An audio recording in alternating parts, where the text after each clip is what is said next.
Hello, everyone. Today, me and Will are back today for the Marvel Plus talk on Loki, the series finale, called For All the Time, Always. Just kind of jump right in. Will, what you thought about this episode? I was really satisfied with how the series ended, uh, Yeah, me which too. means that it's been cemented as my favorite Disney Plus show so far. Whoa, Yeah, really? yeah. Oh, wow. I mean, That's I've said in other weeks that like it was WandaVision, but I thought WandaVision's ending kind of fell flat. And then if this one stuck the landing, it would be my favorite. So mm, I'm happy to say that it ended well.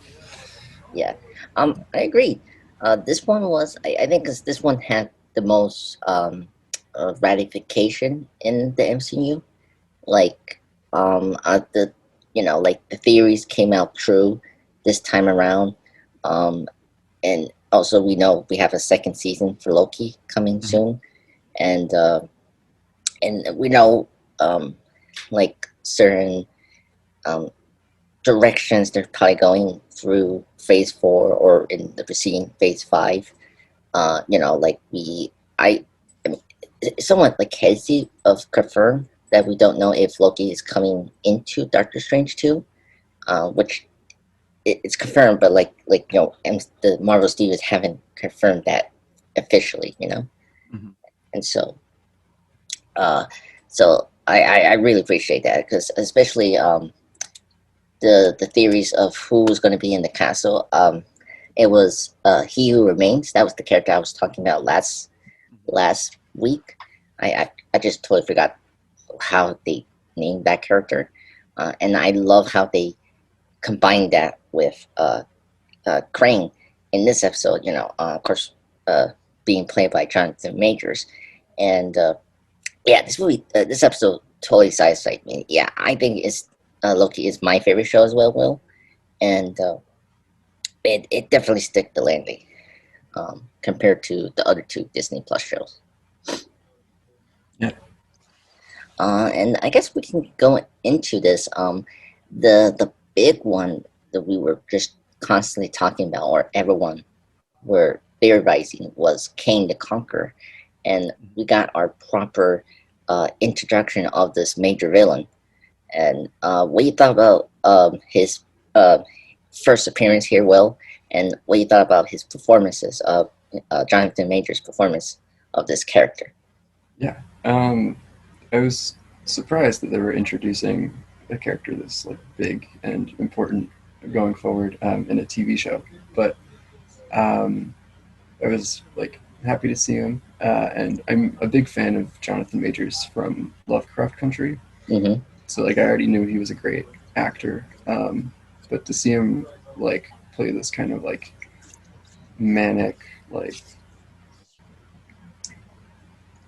it was a very different role than Lovecraft Country. And I think he like kind of hammed it up and had a lot of fun with it. It was just like fun to watch, and it made him like somehow like more threatening that he was being like threatened by Yeah, Loki and Sylvie, and he was just still just kind of like dancing around and like he seemed like excited that they were there to kill him. That was yeah. cool. It was interesting, and the thing that helps is like him being like he has still the comic book roots of Crane. I was so Mm-hmm. happy they kept his like what was it Reed Richards background, which they don't say out loud. It's just like, okay, he's from the 31st century. He's a scientist. I like how and the fun uh, thing is they make him just like we've been seeing the show. The various we're gonna get various versions of Crane probably in the MCU. Yeah, You know, so that explains in Ant-Man 3 we're going to get a different version of him later down the road, and so that was pretty cool, and I think they set up his whole character perfectly, and also did a good job of showing like a imp powerful person, and Hmm. who's like had this god complex very well, and like it, it's definitely one of the best villain introductions, and it definitely takes my taste out of Taskmaster. The fact that they Yeah, couldn't. yeah. It was refreshing that here we got like a proper character, how he should be, but also reinventing it for the general audience. So Hmm. that I was very happy about. Uh, and it was very cool. And the thing that this finale landed very well because they were hinting at him every time. Like Right. I didn't know that Crane did control that creature from last episode. I Alive. Yeah, so that was from the comic books, and I never knew that. So that was actually kind of cool that was like actual foreshadowing of this character, and we had a couple of foreshadowings of this character throughout the series. So that was the big thing for me because I I kind of feel like they couldn't have not like they shouldn't they couldn't have gone with who he remains because that could have been like such an unsatisfying reveal. Hmm. Here, I was so happy about it, Yeah, and you know, yeah, and yeah. I thought the decision to merge He Who Remains with Kang was uh, really smart, really well done. uh, Um, yeah, it it's was smart. yeah, it's introducing like a more interesting villain while staying true to the comics like roots of the TVA. Yeah, and I guess um, oh, I guess I want to say my favorite scene from from Jonathan Majors was him the character Crane, or he remains like realizing he doesn't know what's gonna come after the conversation. Like he didn't know Mm-hmm. what was next for the future, and I Yeah, love that scene. That was probably my favorite scene from that um, um, of that episode. Uh, and then my second favorite was him talking to Sylvie when she was going to kill him towards the end of the mm-hmm. episode.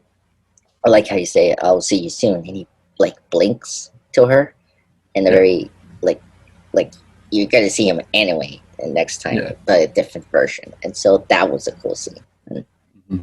just very good introduction of this character. Yeah. Just a great performance from Jonathan Majors. Yeah.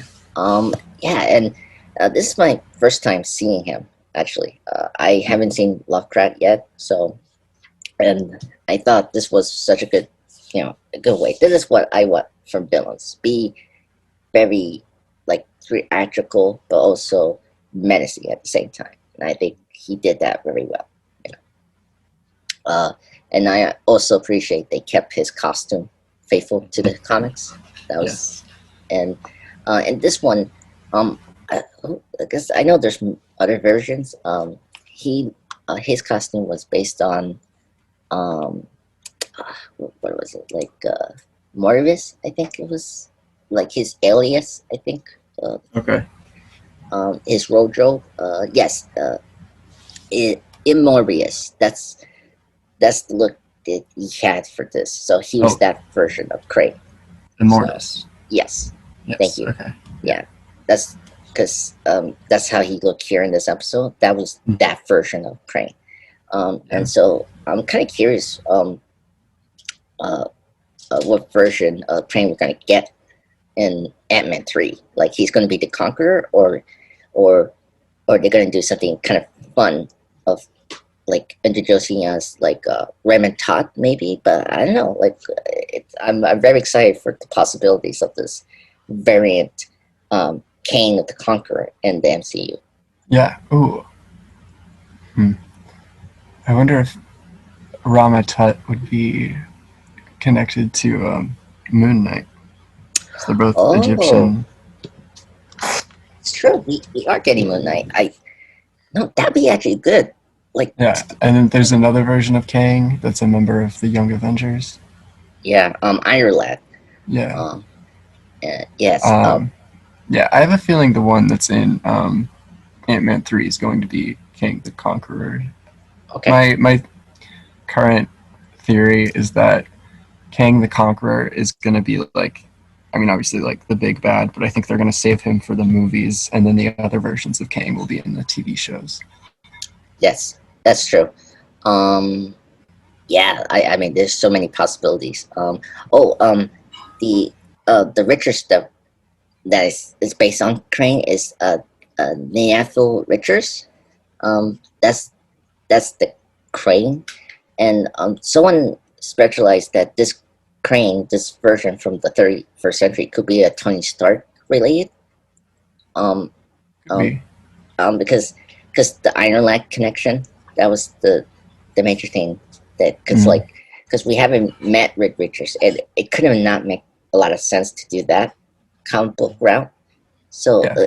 I, I do want to mention that it could possibly be a Tony Stark version, and it could be possible because we've seen different Lokis, and so I feel like I'm comfortable that we can get like a different version of Stark, and this is the area we haven't seen with Iron Man, because sometimes Iron Man is somewhat a villain in some stories. I mean, and I feel like I I think that's maybe the direction that MCU will take. So we'll see. And I guess what else? Was there something that stick out to you during that episode? We can go into discussion. Will, um, uh, mm, trying to, because We can talk about, I guess, like what's next for the TVA, yes. because So B-15 was like slowly showing the different hunters that they were all variants by showing her the uh, the version of Renslayer on the Secret Timeline. yeah, Um, but then at the end, there was Loki showing up in a different version of the TVA. and by the way, I never like I kind of like a minute I totally forgot, but then I realized, oh no, they happened. Like when we saw like the the multiverse line that was like blue, and then it started to like diverge, and I totally forgot when that was diverging. And so it was creating other multiple universes.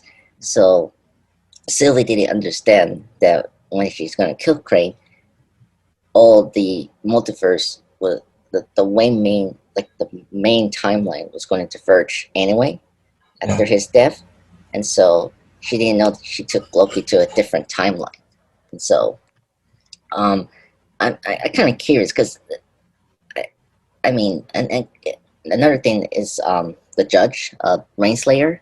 So is she going to be in that area as well, where Loki's at right now, from the end of that episode? So I don't it's know. possible. Yeah, I'm excited to see where they all ended up after Yeah, the finale. yeah, and yeah, that was and I mean, it was probably one of the best cliffhangers I ever seen in a TV show and a movie. And just seeing the Kane the ruler or conqueror statue made me so giddy, and the music just built up to it, and it was like, oh my god, oh, oh my god, it was so shocking. I guess I want to kind of get into just performances. Uh, I was so happy with Tom Hiddleston and Sophie's um, performances. They were top notch in this episode, Mm-hmm. and I felt really bad for Loki after Sylvie betrayed him, and and I was shocked to see Loki like being honest. I never expect that, and it just shows how he has grown throughout this episodes, and I was very sad for him towards that end of the series. That the one person he was like he had trust portrays him, as like a Loki, and she eventually caused a multiverse war, as Crane explains what was going to be the next step for them in their journey, and so it was really sad. And I guess the question is, what did you thought Sarah will do it, like kill Crane? Because I was hoping not, but of course she did. Yeah, no, I figured she would. I mean, that's what she's been preparing for, like her entire life. Mm, Um, and she didn't. I mean, she had a reason to not trust Loki. Um, yeah, yeah, I mean, yeah, I really liked the conflicts between Sylvie and Loki in this episode. mm, yeah. And Um, we can see how Loki has evolved over the course of the series. Where, like, originally he wanted to rule the TVA just for power. yeah, Then he decided he wanted to destroy the TVA, and then here we see him wanting to lead the TVA, not because he wants power, but because he thinks it's the right thing to do. yeah. Very interesting, and like Mm-hmm. he put his like selfish attitude away and like think about the like the conscious the consciousnesses, yeah, like the effects of the multiverse could happen if they took over or kill um who he remains. So yeah, it was very interesting to see Loki taking up this mature role that he well, mature role, but also his character arc has been going on for the series. Um, and then kind of, and I mentioned Rainslayer, but let's mention Miss Minutes. Mm-hmm. Okay, very freaky. I don't know. Did you jump when she popped up from nowhere? Yeah, no, it was a good jump scare. Oh my god. And Miss Minutes is awesome. I'm happy that she stuck around for the series, and I love how she's like a assistant to uh, Kane. And so, and by the way, folks, if you hear me saying Crane, it's really hard to different from Crane and Kane. Oh my god, did you have that twist tongue? Well, like saying, "Oh, this is Kane," but it's Crane. It's just, oh, Yeah, okay, sometimes. Yeah. yeah. Anyway, folks, sorry to bring a team and T villain. Anyway. Um, and I want to get into Mobius and Rainslayer. That was another scene that I really liked, and I'm just curious. Are we going to see like like I have a theory. I think when Sylvie killed Crane, she erased the main timeline where they're at, like the Mobius and B-15 we know, and we are in this new multiverse timeline where Mobius and B-15 didn't know Loki. And Hmm. then I do you think that's what it is? Like, No, I think okay. the timeline, the original timeline still exists, but I think the temp pads like only worked when there was like one timeline, and now they just kind of send you to a random Oh, branch. okay. That makes sense.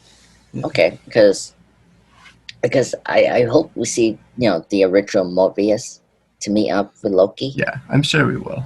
And because uh, it was disappointing not to see, was it Mobius in a jet ski, but I mean, that could happen in the next season. Like he used a jet Mm-hmm. ski to time travel. Like Yeah. that'd be a cool way to time travel. In a jet ski, like I think that'd be cool to make that a time travel machine. Like really done like a car.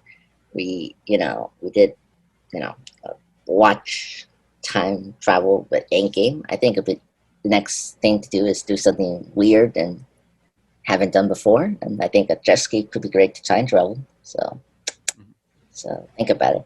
Um, yeah, and so question about Judge Rainslayer. You think she's gonna meet up with a variant Kane in next season? What do you think? Yeah, I Um, do. okay, okay, Yeah, and I think she's gonna become his like right hand woman. mm, that's cool. All right, okay, that's good because I'm actually kind of surprised about her character, and she was terrific throughout the series. I was very happy she had like an expanded role in the series. And, was major. I do want to mention uh, the opening titles. We got voice clips from the various characters from Marvel. I don't know if you like catch that on well. Like, Yeah, I was able to recognize most of the ones from other Marvel movies. and then which that we had like non ones. Like it reminded me like this movie from the '90s, Contact. I don't know if you've seen that film, Will, where I haven't, but I'm familiar with it.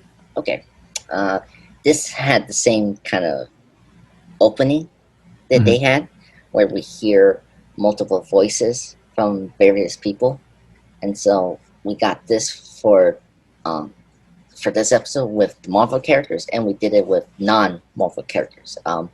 The non superhero people that we heard was Neil Elmstorm. We hear his voice, and then this other um, person was Greta Thunberg, and Yep, then Greta Thunberg.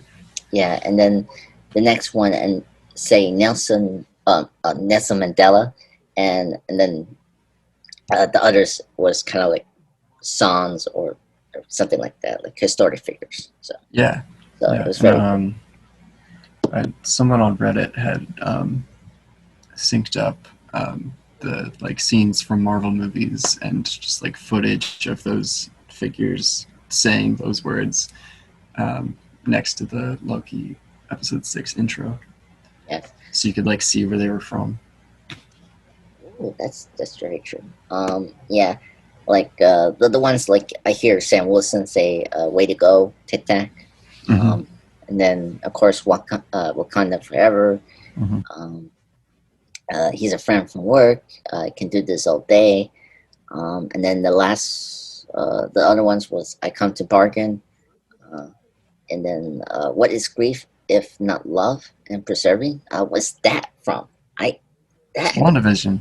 Oh, okay. I'm sorry. Okay, I can. I'm gonna throw myself in the window. And I didn't recognize that. Oh my god. I'm too old now. I can't remember these Too old. things. I do so many episodes, and then like I'm trying to keep up these timelines. Ugh. And then okay, and then the final one was open your eyes. Okay, is that from Falcon and Winter Soldier or no? I gotta throw. Uh, I don't know. I don't know which one that was from. I mean, that could have Okay, been one of the non-Marvel ones as well. I guess so. Um, Oh no! I'm sorry. This "Open Your Eyes" is from the closing scene of last week's Loki episode. oh yes, yeah, right, Sylvie. Okay. After they enchant alive, I remember now. Okay. Okay. I remember now. Yeah. Okay, that makes sense. Um, weird, weird quote to take from Sylvie. She has a lot. I like. Yeah, I. I think it was the most recent one. Mm, okay. I guess. I think we got everything. I guess. I think we got everything here because. So I guess we can go into like just overall thoughts. Well, like let's kind of get into general discussion on Loki. So you say this is your favorite out of the Disney Plus show, right? Mm-hmm. Yeah. Okay. So and I guess looking back now, what they did right compared to the other two, I feel like Yeah. I mean, they nailed the ending. yeah I think that's the main thing. At least that's the only thing that's different from WandaVision, because WandaVision was fantastic. But yeah um, I don't know. They had a good villain, I think. yeah Um, Great performances. a lot of surprises Yeah, compared to the other two shows. yeah. A lot of Um, fun, like comic book Easter eggs. yes. Oh my God. They they definitely see on that part. Yeah. Okay. And and were you surprised they were getting a second season? Because we knew that before they made that official here. Right. Um, Yeah, I had heard that they had already hired the showrunner for 2 seasons. okay. Um, yeah. So I guess um, uh, to my thoughts, I think it's definitely the best of the Disney Plus show. I think it gave me everything what I want the Disney Plus show should do. You Okay. know, give me character development. Hmm.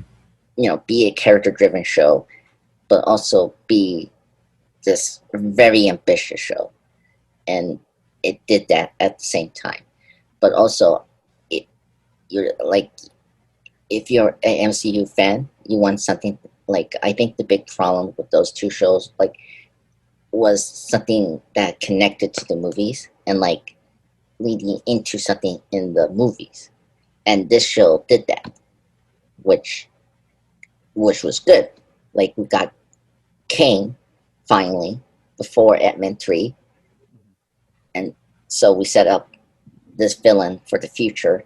And because so many people were speculating on was it Mephisto from WandaVision, and that never came to true. Right. I mean, I think they kind of set themselves up for disappointment there. But Uh, which I understand. Like I don't have that problem, but people had that problem with that yeah, show. Um, because I like WandaVision because it was a character driven show for Wanda and like her yeah, character, and I feel like um well, I think for me this show did a good job of handling or like controlling expectations, hmm which is something that's not easy to handle, and I think the show did this very well. hmm And I was surprised of a lot of things I wasn't gonna like I was very uncertain about Owen Wilson coming into the MCU. I like the actor, I love him and Owen yeah. Wilson, No, he was good. and he was the biggest breakout character in the show, which I was surprised. And his chemistry with Loki was amazing.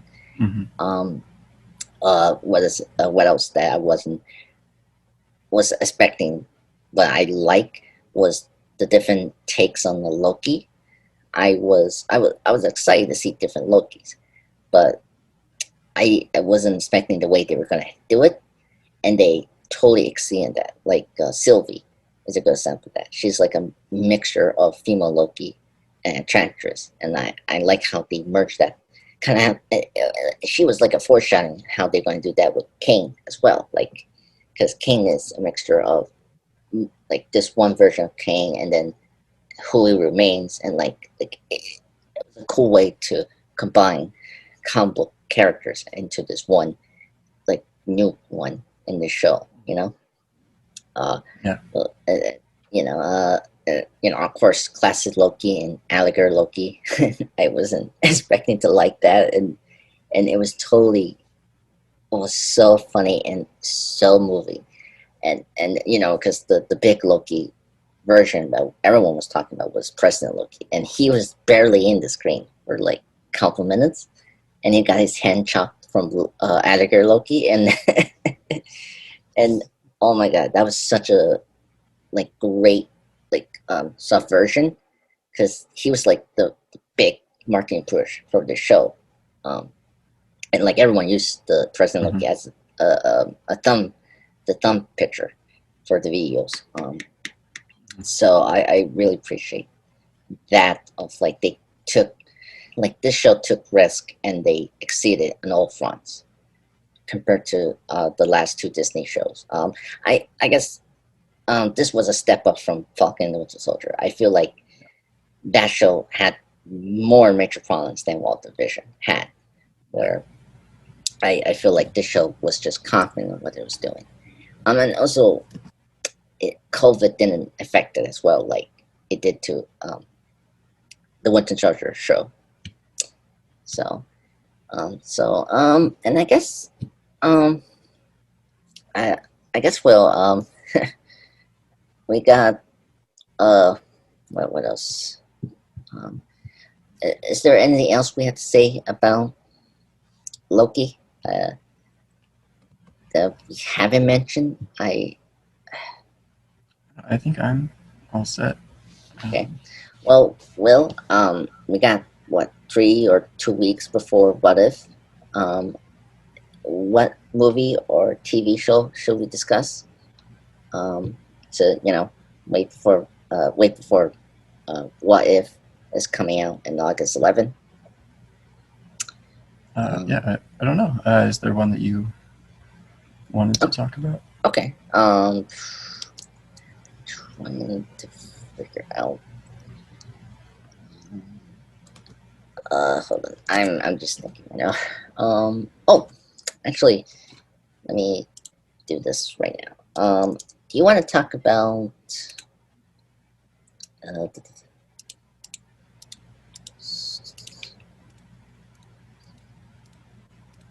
okay.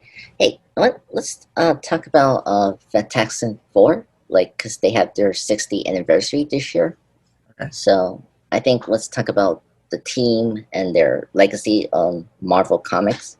I think that'd be a good way to start the hiatus before What If. So let's talk about Fantastic Four and the team in general. Okay. Yeah, sounds good. All right. Well, everyone, me and Will be back for next week to talk about Fantastic Four. And no worries, we'll be back for the TV series weekly when What If will drop on Wednesday, August 11th. And that will run until October, Will. So we, like, Oh wow. yeah, Yeah. so because they're doing 10 episodes. Mhm. So that'll be enough for us to do a podcast of that. So that's very cool.